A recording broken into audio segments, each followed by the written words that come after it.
एक नई जिंदगी का आना जितना एक्साइटिंग है उससे कहीं ज्यादा चैलेंजिंग भी।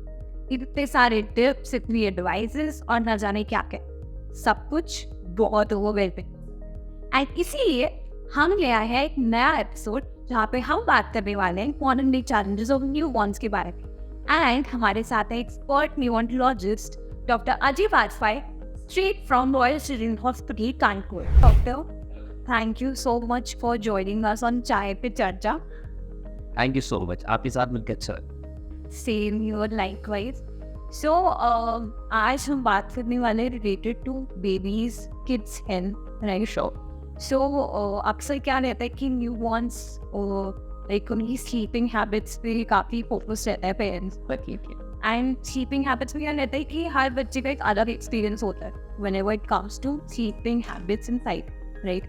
फॉर सपोज जैसे मेरी नीस है, अभी 2 महीने की है, एंड उसकी स्लीपिंग साइकिल जैसे कि रात को पूरा वो सोती है एंड दिन में पूरा जागती है। But on the other side एक और बच्चा है, he is like 4 months old, but I can see that all night he is not sleeping. And he's like all night he's crying. तो मतलब मेरे को ये समझ आ पाया कि हर बच्चे का एक डिफरेंट साइकिल है। एंड जो बच्चे नहीं सो रहे हैं रात को अच्छे से, तो ऑफ कोर्स उनके पेरेंट्स का तो बहुत स्ट्रेसफुल रहता है। So I would want to know कि क्या कोई ऐसे टिप्स है जो आप रिकमेंड करते हैं कि अगर बच्चे का स्लीपिंग साइकिल जिससे अच्छी तरीके से हम कर सकते हैं, अगर नहीं कर पा रहे हैं कुछ पेरेंट्स, तो क्या उन पेरेंट्स की कुछ टिप्स हैं? हाँ, डेफिनेटली है। मैं आपके माध्यम से कहना चाहूँगा और सारे पेरेंट्स को बताना चाहूँगा, देखिए बच्चों का जो स्लीप है ना, सबका अलग। देखिए सब बच्चे अलग हैं। अगर हम कहें कि नहीं सारे बच्चे एक जैसे हैं और सबको सेम एक ही तारम पर रखिए, तो ऐसा नहीं होता। पहली बात तो हम ये जान लेते हैं कि बच्चा न्यूबॉर्न है हमारे लिए, जो बच्चा पैदा हो रहा है उसको करीब 14 से 17 घंटे सोना चाहिए। इतना स्लीप उसके लिए चाहिए। 24 घंटे में इतना घंटा वो सोएगी। अब डिपेंड करता है कि स्लीप साइकिल कितना हो, तो ये मेरी वैरी करता है। कोई बच्चा 20 मिनट लगातार सोता है, कोई बच्चा 40 मिनट लगातार सोता है, कोई 50 मिनट सोता है। तो ये 20 से 50 मिनट का एक साइकिल होता है।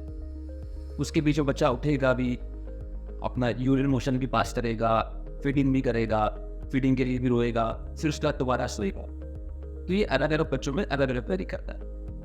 अब कुछ बच्चे बॉटल फीड पे होते हैं और कुछ बच्चे ब्रेस्ट फीड पे होते हैं। तो जो ब्रेस्ट फीड पे बच्चे होते हैं उनका स्लीपिंग पैटर्न ज़्यादा अच्छा होता है जो कि बच्चे बॉटल फीड पे होते हैं, क्योंकि उसको माँ की तरफ से बहुत सारे हार्मोन्स मिल रहे होते हैं जो कि उसकी स्लीपिंग को बहुत अच्छा करते हैं। ऐसे हार्मोन्स होते हैं, बहुत सारी ऐसी चीज़ें होती हैं जो उनकी नींद को और गहरा करते हैं। तो जो बच्चे ब्रेस्ट फीड पे रहे उनका स्लीपिंग टाइम बहुत अच्छा होता है। जो ब्रेस्ट फीड बेबी है वो ज़्यादा अच्छी है, और जो हमारे बॉटल फीड बेबीज हैं उनमें इतनी अच्छी स्लीप पैटर्न देखने को नहीं मिलता है। और तो अगर आप ओवरऑल बात करें तो जो आपने बात की ना कि आपकी जो नीज है वो रात में ज़्यादा चलती, तो जो न्यूबॉर्न बच्चे हैं वो जनरली उनका जो साइकिल होता है वो रात में जगने का होता है। होता क्या है कि ड्यूरिंग द प्रेगनेंसी माँ जो होती है दिन पर काम कर रही है, उस दौरान जो होता है बच्चा पेट में सो रहा, और जब माँ रात में सोने के लिए जा रही होती है तो उस समय बच्चा जो होता है जग रहा होता है। वो जगेगा, तैरता रहता है, पानी में तैरता रहता है। तो आप देखोगे कि माँ को भी इस समय एहसास होता है कि मेरा बच्चा पुश कर रहा है, लात मारता है या ऐसा कुछ, उसको कुछ आवाज़ सी लगेगी, तो उस समय वो जग रहा होता है। रात में जग रहा होता है, दिन में जब माँ काम कर रही होती है तो वो सो रहा होता है। वही पैटर्न उसका जब बच्चा पैदा हो रहा होता है तो लगातार 1-2 महीने तक रहता है। तब ड्यूरिंग दिस डेज वो बच्चा रात में जग रहा होता है और दिन में सोता है। तो धीरे धीरे तक वो 3 से 4 महीने में साइकिल चेंज होती है और वो अपने नॉर्मल रूटीन में आ जाएगा कि फिर वो दिन में सोने लगेगा, तो दिन में सोएगी, दिन में जगेगा और रात में सोने लगेगा। ये बसी स्लीप। पर जैसे कि हमने बताया, तो इसके पीछे कोई साइंस है क्या कि बट ऐसा होना चाहिए कि अगर हम भी काम कर रहे हैं तो उसको डिस्टर्बेंस चाहिए हो, तो बच्चा उस टाइम पे मतलब जगना चाहिए, तो इसके पीछे कोई साइंस है कि ऐसा? देखिए कि नेचर ने सब कुछ बनाया और नेचर और हमारी और आपकी सोच से बहुत आगे है नेचर। हम लोग उसको डिजाइन नहीं कर सकते, हम लोग उसको इमेजिन नहीं कर सकते। मदर के पेट में बहुत सारा पानी होता है, ठीक है, तो बच्चा उसमें तैरता रहता है। बच्चे को वो दिक्कत नहीं हो रही। जब माँ काम कर रही है इसलिए बच्चा उसमें तैर रहा है, तो तैर रहा है तो उसको वो इज वेरी कम्फर्ट, ये and she is very comfort. उसको ऐसा कुछ नहीं लग रहा कि उसको प्रेशर पड़ रहा है। ऑल्दो की मदर को आप बहुत एक्सेसिव काम न करा रहे हैं, बहुत प्रेशराइज वाला काम न कराएं, तो वो बहुत कम्फर्ट जोन में है अपने, वो अपना काम कर रहा है। लेकिन जब माँ सोने जा रही है तब वो एक्टिव होती है। ये नेचर है, इसमें कोई कुछ नहीं कर सकता। Basically it's a natural fact. Definitely ये नेचुरल करता है। और इसके अलावा आप कुछ पेरेंट्स को, क्योंकि पेरेंट्स बहुत परेशान होते हैं, तो आप कुछ ऐसा स्किल बता सकते हो या ट्रिक बता सकते हो कि कैसे एकदम स्ट्रेसफुल रहने और कैसे हमें पेरेंट्स को एडवाइस दे सके कि देखिए मेरे पास भी बहुत सारे पेरेंट्स आते हैं कि मेरा बच्चा रो रहा है, बहुत ज़्यादा सोता नहीं है, हम कैसे इसको एक साउंड स्लीप पे कैसे क्या करें। तो मैं उन सबसे यही कहता हूँ कि देखिए सबसे पहले तो आप ये जान लीजिए कि आपका बच्चा सो क्यों नहीं रहा। हमें ये भी तो फर्क डालना है कि बच्चा हमारा क्यों नहीं सो रहा। हो सकता है हमारा बच्चा फीडिंग प्रॉपर नहीं कर पा रहा हो सकता है बच्चे के हमारे एक्सेसिव गैस बन रही है, उसको कोई पेन हो रहा हो सकता है बच्चा अच्छे से मोशन ना पास नहीं कर पा रहा हो, उसको कॉन्स्टिपेशन हो रहा हो, या बच्चा हमारा सिक हो। कभी कभी तो घर में इतनी भीड़ होती है ना कि बच्चा इतना इतना आवाज़ें हो रही होती है, इतना लाउड हो रहा होता है, इतनी लाइट जल रही होती है, इतना क्राउड होता है कि उस वजह से भी सो रहा होता है। तो आपको ये सब भी चेक करना है कि ऐसा तो कुछ नहीं है। पहले तो कंफर्ट जोन में लेके आई ना बच्चे को कि बच्चा हमारा कंफर्ट जोन में है कि नहीं है। तो ये सारी चीजें जब बात आई है रोने की, तो आपने ये बहुत सही याद दिलाया कि रोने का बहुत सारे रीजंस हो सकते हैं एंड पेरेंट्स को कई बार पता भी नहीं चल पाता कि क्यों रो रहे हैं, राइट। एंड उसमें से एक रीजन है कॉनिक पेन, बट बहुत सारे लोगों को पता ही नहीं है। कई बार ऐसा होता है कि दादी और नानियाँ जो होती है वो अपने घरेलू नुस्खे बता देते हैं कि ये इस वजह से हो रहा है, इस वजह से हो रहा है, बट एक्चुअली मतलब कोई किसी को पता नहीं है। But since you are a doctor, so you are the right person who can address this thing कि कॉनिक पेन होता क्या है, इसमें बच्चा कैसे फील करता है, अब क्या करना चाहिए। देखिए पहले तो हम लोग ये जान रहे थे कॉलिक पेन होता क्या है ना। तो कॉलिक पेन बेसिकली क्या है कि बच्चा हमारा फीड ले रहा है या बॉटल फीड पे है या क्राइम कर रहा है, तो उसको ना एक पसीनेस सी होगी, एक एक्सेसिव गैस बन जाएगी, तो वो एक्सेसिव क्राई करने लगेगा बच्चा हमारा, इज वेरी डिस्कम्फर्ट, बहुत ज़्यादा रोने लगेगा, बहुत एक्सेसिव क्राइम करेगा, उसको हम लोग कॉलिक पेन बोलेंगे। मतलब थोड़ा सा डिस्कम्फर्ट सा हो जाएगा, क्रैम्प से होने लगेंगे उसको। बच्चा क्या करेगा कि अपना जो सर है थोड़ा सा उठाएगा, पैर जो है पीछे की तरफ आगे की तरफ ले जाएगा, मुठ्ठियाँ जो है कस के बांध देगा, फेस जो उसका रेड हो जाएगा बिल्कुल, जो उसका पेट है एब्डोमेन थोड़ा टेंडर हो जाएगा। तो ये सारी चीज़ें रहेंगी। अगर ये सारी चीज़ें दिख रही हैं माता पिता को तो समझ लीजिए कि उसको कॉलिक पेन है। तो अब हमें करना क्या है, तो सबसे पहली बात तो ये जान लीजिए कि अगर बच्चे को कॉलिक पेन है तो जनरली मैं जो अपने पेरेंट्स से, जो मेरे पेशेंट्स हैं, जो मेरे पेरेंट्स हैं, मैं उनसे यही कहता हूँ कि 2 बातों का बहुत ध्यान रखें। पहला, तो अगर आप बच्चे को फीड करा रहे हैं तो फीड कराने के बाद उनको बर्फ जरूर कराएं, बच्चे को डकार जरूर दिलाएं और प्रॉपर डकार दिलाएं। क्या होता है कि मदर को पता ही नहीं होता कि कैसे डकार दिलानी है और कितनी देर डकार दिलानी है और कितनी देर करा रहा है। तो मैं उन सबसे कहता हूँ लेकिन हर बार फीड कराने के बाद जितनी बार है वो फीड कराएगी, फीड कराने के बाद अच्छी से उनको कंधे पे लटाएं, कंधे पे लटाने के बाद कम से कम 10 से 15 मिनट कंधे पे लेके फीड तक तपाएं। हर बार बच्चा भले ही डकार 1 मिनट में ले ले, 2 मिनट में ले ले या 5 मिनट में ले ले, आपको हर बार 10 से 15 मिनट कंधे पे रखना है। उसके बाद आप उसको लटाएं, जब वो बिल्कुल कंफर्ट महसूस करे उसके बाद लें। पहला का।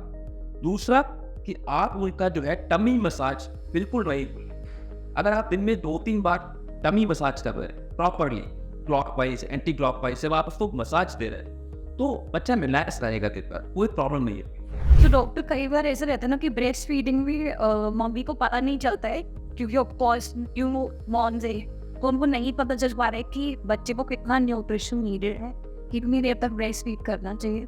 सो मतलब कैसे पता लगाएं कि अभी बच्चे का पेट भर गया है, अभी नहीं है नीडेड, क्योंकि बहुत बार ऐसा हो जाता है कि ओवर फीड कराती है देन उनको वॉमिटिंग हो रही है। सो क्या करना चाहिए इस केस में?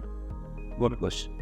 देखिए होता क्या है, ये बात बिल्कुल सही है कि मदर जो अर्ली मदर है उनको नहीं मालूम होता कि हम कितना दूध पिलाए और कितनी बार फीड कराए। और जनरली क्या रहते हैं ना, एक दिमाग में बसा हुआ है कि अगर हम जितनी ज़्यादा बार फीड कराएंगे ना, हमारा बच्चा उतना हेल्दी रहे, पर ऐसा नहीं है। फीडिंग का एक, ये भी एक साइंस कह लीजिए इसको, कि फीडिंग का भी एक तरीका है कि हमको फीड जो है वो कम से कम 1-1.25 घंटे के अंतर में कराना। अगर हम जल्दी से ही फीड कराएंगे ना, तो वही क्वालिटी पेन उसको होने लगेगा, पेट उसका फूल जाएगा, वॉमिट करने लगेगा, बच्चा डिस्कम्फर्ट होगा उसको। तो उसको जल्दी जल्दी फीड नहीं कराना है, 1-1.25 घंटे का उसको ब्रेक देना है, डकार दिलानी है अच्छे से, उसको लिटाना है, प्रॉपर नींद प्रॉपर देनी है। जब वो फीड के लिए रोएगा तभी फीड कराना है। ऐसा नहीं कि हम उसको आधे घंटे पे जगा के दूध पिला रहे हैं, और ऐसा भी नहीं करना कि वो बहुत देर तक सोता रहे, ये भी नहीं करना। तो अगर वो सो रहा है तो हम उसको अगर वो डीप स्लीप में है तो ठीक है, कोई बात नहीं, हम घंटा 2 घंटा वेट कर सकते हैं, लेकिन फिर भी हम कोशिश करें कि हम उसको जगा के 1-1.25 घंटे में दूध पिला दें। अब जैसे हम जवानी की बात कर रहे हैं, तो मुझे याद है जैसे दादी नानी का करती है कि बहुत बार सो जाए बच्चा ना देर तक, तो बोलते हैं कि चूटी काटते हो, है ना। ऐसे घर में बहुत करते हैं कि बोलते हैं कि नीचे सीट में आओ, उसके जरा सा कुछ करिए कि मतलब ज़्यादा नहीं सोना चाहिए, इसको उठा दो, बहुत जल्द मतलब बहुत देर तक सो गया है। तो क्या वो सही है करना? देखिए, एक चीज़ तो आपने बिल्कुल करेक्ट बताया कि आप उसकी फीट पे हल्का सा भी फीट करेंगे ना, तो बच्चे की नींद ऐसी होती है कि वो तो आज देर जाएगी। तो ये तो बिल्कुल करेक्ट है कि आपने उनको फीट में हल्का सा फ्लिक किया और वो जग गए। बहुत देर तक नहीं सुलाने का कारण यही है कि हमें बहुत देर तक, अगर बहुत लॉन्ग टर्म पे बच्चा सो रहा है तो शुगर लो हो जाएगी उसकी, तो हमको उसको जगा के फीड कराना, ठीक है। और जितना सोएगा बच्चा उतना उसका ब्रेन डेवलप होगा। दो अलग अलग बातें कि सोने भी देना है और फीड भी कराना है, क्योंकि उसके पास दूसरा कोई काम नहीं। अभी हमने कोई होमवर्क नहीं दे रखा उसको, स्कूल गोइंग नहीं है, हमने कोई दूसरा टास्क नहीं दिया उसको, तो उसको सोना भी है ताकि उसका ब्रेन मजबूत हो, ब्रेन डेवलपमेंट अच्छा हो उसका, लेकिन उसको आपको राइट टाइम पे फीड भी करा करें ताकि उसकी शुगर भी लो ना, और उसका डेवलपमेंट भी, ग्रोथ डेवलपमेंट भी अच्छा हो उसका। तो डॉक्टर एक और क्वेश्चन, सो न्यू वन है कोई भी बच्चा, तो कैसे मम्मी पापा अपने बच्चे से बॉन्ड क्रिएट कर सके? क्योंकि अर्ली डेज में बच्चा ऑब्वियसली मम्मी के साथ ज़्यादा टाइम स्पेंड करता है, बट पापा के साथ भी उतना ही टाइम स्पेंड करना चाहिए बच्चे को। तो क्या कैसे वो मेंटेन कर सकते हैं वो बॉन्ड? देखिए, दो बातें हैं। पहला तो ये कि जो न्यूबॉर्न है वो मदर के साथ ज़्यादा अटैच रहता है। क्यों? वो कि माँ उसको ब्रेस्ट फीड करा रही है, ज़्यादा टाइम माँ दे रही है। दूसरा कि जो माँ ब्रेस्ट फीड कराएगी उसको हार्मोनल टच भी रहेगा थोड़ा सा, और वैसे भी टच माँ का थोड़ा ज़्यादा रहता है, तो अटैचमेंट वाइज मदर का पार्ट ज़्यादा रहता है कि माँ के पास बच्चा ज़्यादा है। अब आपने डैड की जहाँ तक बात करी, तो देखिए डैड का भी उतना ही रोल है जितना कि मदर का है। हाँ, इतना नहीं है, मदर फीड करा रही है, मदर के पास ज़्यादा बच्चा है, मदर उसको सब कुछ कर रही है, साफ सफाई से लेके सब कुछ मदद कर रही है। लेकिन अब डैड है, अगर आप कहते हैं कि वर्किंग के हिसाब से तो दिन भर जो है फादर काम कर रहा है, लेकिन बहुत से पेरेंट्स को मैं जानता हूँ, बहुत सारे फादर्स को जानता हूँ जिन्होंने स्पेशली छुट्टी ली है, वो सारे काम किए हैं जो एक मदर तब भी है, साफ सफाई से लेके सब कुछ, वो अटैचमेंट उन्होंने सीज किया है। अच्छा, एक कैंगरू केयर होती है छोटे बच्चों के लिए, जिसमें जो बच्चे ब्रेस्ट फीड नहीं कर पाते या जो बच्चे छोटे होते हैं, जो बच्चे प्रीमेच्योर होते हैं, उनको मदर को जो होता है हम लोग ब्रेस्ट पे लेके या बच्चे को जो है अपने उस पर लेके बॉन्ड कराते हैं, ऐसे कर सकते हैं। तो वो फील लाने के लिए कभी कभी हम लोग फादर का भी इस्तेमाल करते हैं, तो उससे भी जो टच है वो काफ़ी ज़्यादा आता है। तो वो बोथ दोनों मदर फादर दोनों फैमिली के पास है, या इवन कोई भी कहा सकता है उसके लिए, तो ऐसी कोई बात नहीं है। बट फीलिंग जो है वो मुझे लगता है दोनों की तरफ से बराबर ही आती है। ऐसा नहीं कि डैड की तरफ से फीलिंग कम आती है, तो वो सारे काम जो एक ब्रेस्ट फीडिंग को छोड़ के बाकी सारे काम फादर की तरफ से भी सारे ही होते हैं, और जो एक खुशी है ऑब्वियसली वो फादर की तरफ से भी उतनी ही होती है जितनी मदर की तरफ से। एंड आई थिंक जो बच्चा होता है ना, उसको एक टच महसूस हो जाता है कि कौन सा टच मम्मी का है, कौन सा टच एक नए इंसान का है, क्योंकि जब भी किसी नए इंसान से वो मिलते हैं, कोई पकड़ता है तो वो रोने लगता है, पर वहीं अगर मम्मी को पकड़ा देंगे तो उनको एक मदर टच जो होता है ना, उनको बहुत सूद करता है। बट आई थिंक अगेन ये एक नेचर का फीलिंग है। हाँ डेफिनेटली आँखी से नहीं, इसका कोई आंसर नहीं है क्योंकि देखिए उसको चाहे मदर ने पाला हो, चाहे दादी ने पाला हो, चाहे नानी ने पाला हो, वो जो रोज दिन भर उसको टच कर रहा है वो फीलिंग और एक अननोन पर्सन की फीलिंग दोनों अलग होती।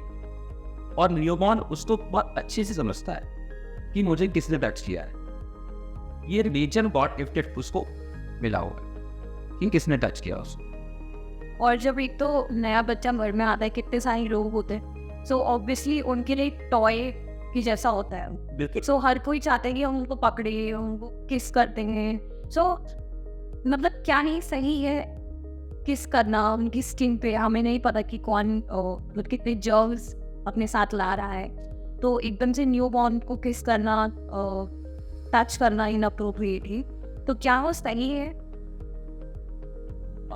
इस क्वेश्चन का जवाब मैं आपको ऐसे देता हूँ कि पुराने जमाने में ना क्या होता था कि जब बच्चा पैदा होता था माँ को एक सेपरेट रूम में कर दिया जाता था बच्चे के साथ में, एक अलग कमरे पे कर दिया जाता था जिसमें बहुत कम, जैसे पहले तो रोशनी कम हुआ करती थी, लाइट की इतनी व्यवस्था नहीं थी, तो एक अलग बिल्कुल आइसोलेटेड कर दिया जाता था। तो आप उस साइंस को समझिए कि उनका मोटिव क्या था उस समय, है ना, और अब मोटिव क्या है।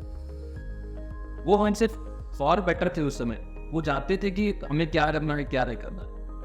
हम लोग आज पढ़ लेते भी वो चीज़ नहीं जान पाए जो वो इतने सालों पहले जानते थे कि जब बच्चा पैदा होगा तो बच्चा जो इम्यूनिटी लो होती है, बच्चे को हम लोग छुएंगे, पकड़ेंगे, किस करेंगे तो बच्चे को इन्फेक्शन लग सकता है, तो इसलिए बच्चे को और माँ को बिल्कुल अलग करेंगे। वो चीज़ आग नहीं है, लेकिन आज भी चीज़ें वैसी ही होनी चाहिए। अगर हम बच्चे को छू रहे हैं तो हाथ साबुन से धुलने के बाद, सैनिटाइजर यूज करने के बाद कम से कम लोग छुए, और किस तो बिल्कुल मैं तो बिल्कुल मना रखता हूँ, कोई जरूरत नहीं, कोई मतलब नहीं बनता जब तक कि बच्चा बड़ा नहीं हो जाता। कोई माउथ टू माउथ किस करने की तो बिल्कुल जरूरत नहीं। ठीक है आप प्यार रखते हैं अपने बच्चे को, ठीक है, लेकिन उसके लिए आप और बहुत कुछ कर सकते, किसके अलावा बहुत कुछ कर सकते, तो बिल्कुल। जैसे ब्रेस्ट फीडिंग जो बच्चा कर रहा है उसके लिए तो ठीक है, पर जो बॉटल से पी रहे हैं तो मैंने बहुत बार पेरेंट्स को ही बोलते हुए सुना है कि प्लास्टिक बॉटल से हम यूज़ कर रहे हैं तो वो हर 3 महीने में, हर 2 महीने में प्लास्टिक बॉटल्स चेंज करती रहनी चाहिए। और कई लोग ऐसे हैं जिनको पता भी नहीं है, तो वो सेम बॉटल को यूज़ करते रहते हैं, प्लास्टिक बॉटल को। तो आप इस पे आप क्या कहना चाहेंगे? आप सबकी बॉटल बंद कराइए, मार्केट से बॉटल बंद कराएंगे क्या? एक्चुअली देखिए है क्या कि सबसे पहली बात तो हम ये रिकमेंड करते हैं कि 6 महीने तक एक्सक्लूसिव ब्रेस्ट फीडिंग पे बच्चा है कि माँ ही दूध पी रहे। वो क्या रहा है आजकल कि जो बच्चा ब्रेस्ट फीड पे पी रहा है तो उसको पता नहीं क्यों एक नया ट्रेंड जम गया बिल्कुल कि वो माँ का दूध भी पी रहा है, लेकिन साथ में ना उसको समझाने वाले बहुत लोग आते कि वो घर की बगल वाली दादी बता रही है या घर की मामी बता रही है या घर के लोग बता रहे कि इसको ना गाय का दूध भी देना शुरू कर दो, थोड़ा थोड़ा बॉटल का दूध भी शुरू कर दो, थोड़ा थोड़ा डिब्बे का दूध भी शुरू कर दो, तब तुम बाहर जाओगी तो तुम कौन सा दूध पिलाओगी, घर के बाहर आओगी तो कौन सा दूध पिलाओगे। तो हम लोग एक्स्ट्रा ऑर्डर ही हो, तो हम लोग माँ के दूध के साथ साथ और भी बहुत सारे दूध देने शुरू कर दें। पहली बात तो ये बिल्कुल गलत है। हमें दूसरा दूध तभी देना है जब माँ का दूध इनसफिशिएंट, कम हो रहा हो या नहीं हो रहा हो तो ठीक है, प्रॉफिट भाई इसीलिए बताना कि माँ का दूध नहीं हो, इसीलिए होता। अगर माँ का दूध भरपूर हो रहा है तो हमें तो देने की जरूरत नहीं, कम से कम 6 महीने की जरूरत नहीं, ठीक है। और अगर हमें देना ही पड़ रहा है तो उसके लिए बाजार में बहुत सारे ऑप्शन है, हम दे सकते हैं। अब बात अपने बॉटल्स की करें तो देखिए बॉटल जो है आज की डेट में बहुत अच्छी बॉटल्स बाजार में, बड़ा कॉन्ट्रोवर्शियल है कि हम प्लास्टिक की बॉटल यूज करें कि आजकल स्टील की बॉटल। कुछ लोग कहते हैं सर आप तो स्टील की बॉटल यूज करते हैं, तो सर आप स्टील की बॉटल यूज करें चाहे प्लास्टिक की बॉटल यूज करें, बॉटल तो बॉटल है। जब तक आप उनकी सफाई भी रखेंगे तब तक तो सब बेकार। तो प्रॉपर क्लीनिंग होनी चाहिए, प्रॉपर बॉयल होनी चाहिए। और मैं तो ये कहता हूँ आजकल तो एंटीकॉलिक बॉटल आ रही है, एयर से जो बच्चों की हो जाती है वो अच्छी नहीं होती, तो बाजार में बहुत सारी इन्हें नॉन टॉक्सिक बहुत अच्छी कंपनी की बॉटल्स आ रही हैं, पर सफाई बराबर। बाजार में स्टरलाइजर्स मिलते हैं, 1 बॉटल से लेकर 6 बॉटल तक के स्टरलाइजर्स मिलते हैं। अगर आपको बॉटल से दूध पिलाना है तो आप अपने पास स्टरलाइजर जरूर रखें ताकि आपकी बॉटल स्टरलाइज्ड हो और बच्चे को किसी तरह की कोई बीमारी। जो लोग अफोर्ड नहीं कर सकते स्टेरिलाइजर्स को, तो उनके लिए क्या सिर्फ पानी उबालने का तरीका और उसमें बॉटल डिप करने का तरीका सही है? हाँ, लेकिन बहुत महंगा स्टेरिलाइजर नहीं होगा। स्टेरिलाइजर बहुत ज़्यादा कॉस्टली नहीं है, फिर भी जो लोग नहीं अफोर्ड कर, वो नहीं कर सकते उसको, तो ठीक है, आप कम से कम एटलीस्ट आपकी बॉटल बॉयल तो होनी चाहिए, जो उसके निप्पल्स है वो भी बॉयल होनी चाहिए, जो उसकी पोर्स है उनकी सफाई होनी चाहिए, प्रॉपर क्लीनिंग, तो इसका तो ध्यान रखना ही पड़ेगा। दूसरा, आजकल बहुत ही ज़्यादा ट्रेंड में चल रहा है पंपिंग बॉटल्स का ट्रेंड। बहुत सारे वर्किंग मम्स जो हैं, तो वो चाहते हैं कि हम अपना ब्रेस्ट फीडिंग नहीं करा सकते हुए पूरा दिन में वो नहीं टाइम दे पा रहे हैं, सो वो पंपिंग बॉटल्स के थ्रू बच्चे को न्यूट्रिशन देना चाहते हैं, सो वो स्टोर करके रख लेते हैं। बट क्या ये सही है? क्योंकि मैंने बहुत बार दादी नानी मम्मियों को ये बोलते हुए सुना है कि जो ब्रेस्ट फीडिंग से दूध आ रहा है तो वही सही है बच्चे के लिए, बिकॉज वो एक नेचुरल फॉर्म से आ रहा है एंड डायरेक्टली बच्चे ने पी लिया, सो वो उनको न्यूट्रिशन पूरा मिल रहा है। बट अगर हमने उसको स्टोर करके रखे तो उसमें से न्यूट्रिशन कुछ कम हो जाता है। तो इस पे आप क्या कहना चाहेंगे कि क्या सच में न्यूट्रिशन कम हो जाता है? डायरेक्टली पीने से कुछ थोड़ा सा डिफरेंस रहता है? देखिए, डायरेक्टली पीने से जो मदर हॉर्मोन्स हैं वो डायरेक्टली बच्चे को मिल रहे हैं, ठीक है। दूसरा, अगर जो वर्किंग मदर्स है उनके लिए पॉसिबल नहीं है बच्चे को लेके जाना, वर्क प्लेस से लेके जाना, तो ये अच्छी हैबिट है कि आप पंपिंग बॉटल से आपने मिल्क को कर लिया और रख लिया, स्टोर कर लिया, और शाम तक तो मदर आई जाती है ना, तो वो ठीक है, मैं उसको ठीक मानता हूँ। अगर देन कि आप उसको गाय का दूध पिला रहा है, कि भैंस का दूध पिला रहा है, कि बकरी का दूध पिला रहा है, तो वो क्या क्वालिटी का आ रहा है, क्या क्वालिटी का नहीं आ रहा है, क्या मिला हुआ उसमें, सिंथेटिक है कि यूरिया मिला हुआ है, फिर डिटर्जेंट मिला हुआ है, वो कोई नहीं जानता, ठीक है। या तो आप अच्छी क्वालिटी का कोई बेबी पाउडर जो बाजार में आते हैं वो यूज करिए, या फिर आप जो मदर मिल्क अगर सफिशिएंट हो रहा है तो उसको यूज करने में क्या कोई प्रॉब्लम। तो पंपिंग बॉटल से जो निकला दूध उसका कोई टाइम कॉन्स्टेंट ऐसा कि इतने टाइम में पी लेना चाहिए, ये सही है? जनरली फ्रिज में रखा हुआ जो मदर मिल्क है वो 24 घंटे तक खराब नहीं, 24 घंटे के अंदर हम यूज कर सकते हैं, तो उसमें कोई प्रॉब्लम की बात। और 24 घंटा बहुत लंबा टाइम होता है, मदर उससे पहले मुझे लगा 8-10 घंटे में मदर वापस कराता है, तो उतनी देर की तो कोई दिक्कत की बात। ओके, सो डॉक्टर, अगला क्वेश्चन ये है कि जो न्यू बॉर्न्स होते हैं उनको साउंड से बहुत इफेक्ट पड़ता है, जैसे कि कोई क्लैप करे या फिर कोई तेज आवाज में बोले तो एकदम से वो उनका अटेंशन ग्रैब करते। तो क्या ये सच है कि एक सूदिंग साउंड होने से, एक अच्छा म्यूजिक चलाने से उनके मूड पे, उनके नेचर पे, उनके बिहेवियर में इफेक्ट पड़ता है? अगर मैं आपसे बोलूं कि आप सवेरे उठिए और एक अच्छा सा म्यूजिक लगाइए, और अगर मैं आपसे बोलूं कि आप सुबह सुबह जो है एक भाषण सुन लीजिए किसी का बहुत तगड़ा सा, या टीवी में बहुत लाउड सा कुछ सुन लीजिए, तो आपका दिन कैसा रहेगा? तो अगर आप एक अच्छा म्यूजिक लगाते हैं, स्लो म्यूजिक लगाते हैं, तो आपका दिन बहुत अच्छा रहेगा, आपको बड़ा अच्छा फीलिंग होगा। तो वो इन बच्चे के साथ में, सबके साथ में है ये। तो अगर आपका माहौल अच्छा रहेगा, अच्छा म्यूजिक रहेगा, तो वो देखिए सबके लिए बराबर ही, सबके लिए अच्छा है। तो मूड जैसा हमारा है वैसे बच्चों का रहे, एक अच्छे मूड में एक अच्छी वे में बच्चा रह रहा है तो उसका अलग इफेक्ट पड़ेगा। और अगर वहीं पे एक लाउड म्यूजिक है और बहुत ज़्यादा आवाज़ें आ रही हैं तो बच्चा डिस्टर्ब रहे, तो उसका डेवलपमेंट, ब्रेन डेवलपमेंट बहुत अच्छा है होगा, और ज़्यादा दिन बाद फंसी सा रहेगा, परेशान सा रहेगा, तो वो एक अलग ही इच्छा है। और ठीक है डॉक्टर, ऑल्सो बच्चों की स्किन बहुत सेंसिटिव होती है, ये तो हम सबको पता है।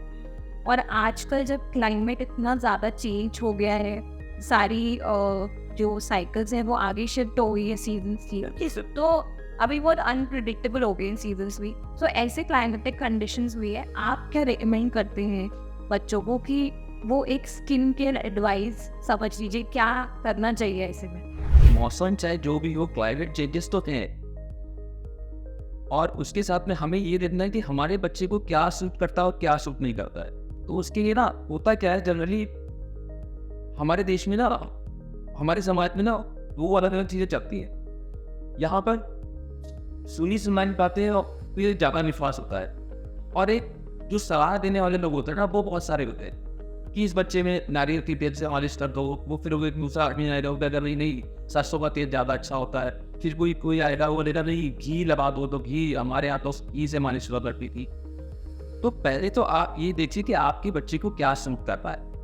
मेरे पास तो बहुत सारी मदद आती है जो कहती है हमारे बच्चे को कोई तेल सूट ही नहीं करता, कोई भी ऑयल सूट नहीं करता, हमने तो घी भी लगा के देखा। तो पहली बात तो ये देखिए कि आपके बच्चे को क्या सूट कर रहा है, क्या नहीं सूट कर रहा है। बहुत सारे लोग कहते हैं हम तो बहुत अच्छी अच्छी कंपनी के प्रोडक्ट यूज करते हैं पर हमारे बच्चे को तो बहुत रैशेस हो जाते हैं। तो पहले आप ये चेक करिए कि आप किस कंपनी के प्रोडक्ट यूज कर रहे हैं और वो प्रोडक्ट आपके बच्चे को सूट कर भी रहे हैं कि नहीं कर रहे। ऐसा तो नहीं है कि कंपनी तो बहुत अच्छी है पर वो प्रोडक्ट अच्छे नहीं है, नेचुरल प्रोडक्ट है कि नहीं है, प्रिजर्वेटिव फ्री है कि नहीं है, इंग्रेडिएंट बच्चे को सूट कर रहे हैं कि नहीं कर रहे हैं, उनमें हैवी मेटल्स तो नहीं है। तो आप देखिए तो सही, चेक तो करिए।